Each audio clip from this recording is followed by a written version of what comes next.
Hey everyone, how are you doing? This is Gabriel Buck. Welcome to this video on this channel. Today's topic, we're going to talk about different ways you could study English. But first of all, I just wanted to apologize because my neighbor's dogs, they just can't stop barking. So I'm sorry if you hear it. I'm going to try to hide the sound, but I don't think it's going to work quite well. So I'm sorry. No, English is not hard.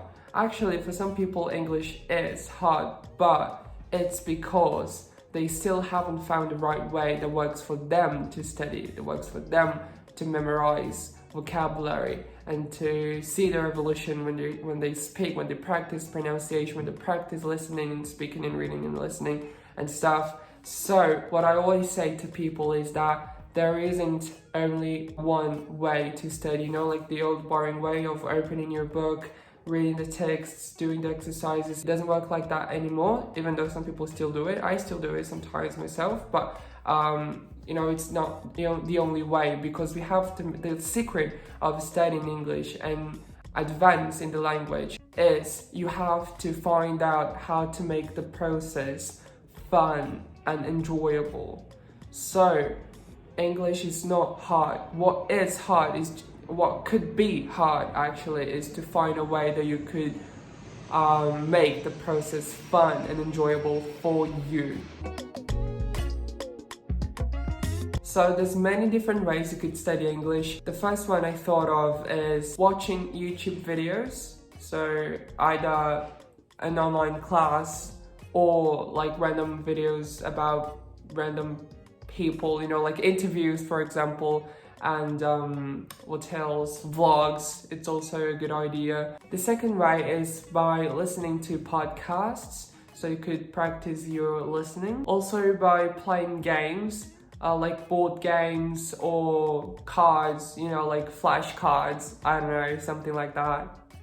Conversation groups, which is a group of people that get together so they practice their speaking skills by having a conversation about a specific topic or just random topics in general.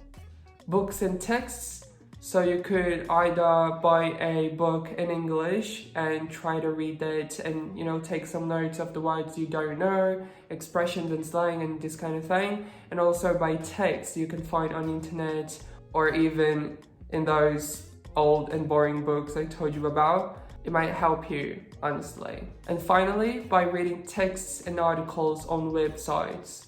So these are some ways that you could study English, that you could start. But again, you don't need to do all of them. Just try to focus on the ones that worked for you, alright? Because if something works for me, it doesn't mean that it will work for you. So just try to find out what's the best option for you. Alright, maybe it's reading a text on a website. Maybe it's practicing with a conversation group. Maybe it is by watching YouTube videos. I don't know. Find it out and tell me in the comments here below. Well, we just talked about it.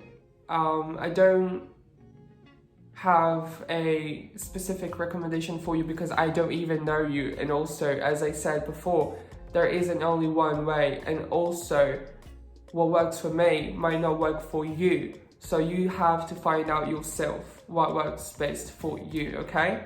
So I'm sorry, I won't my recommendations are all these ways I brought you. You can test them and see what works for you. What you could do is just to test them. You could test each of them. It's not a problem. Well, you could start by watching YouTube videos. It's not a recommendation, but what I'm saying is that you are already on YouTube, right? So what you could do is just to, after you finish this video, don't forget to subscribe, by the way. You could just try to see some video classes or maybe some vlogs of people speaking in English and see how it goes. I hope I helped you to find some ways to study English and make this process fun, as I said, and I'll see you in the next video. Thanks for watching. Don't forget to give me a thumbs up and subscribe to this channel. Bye!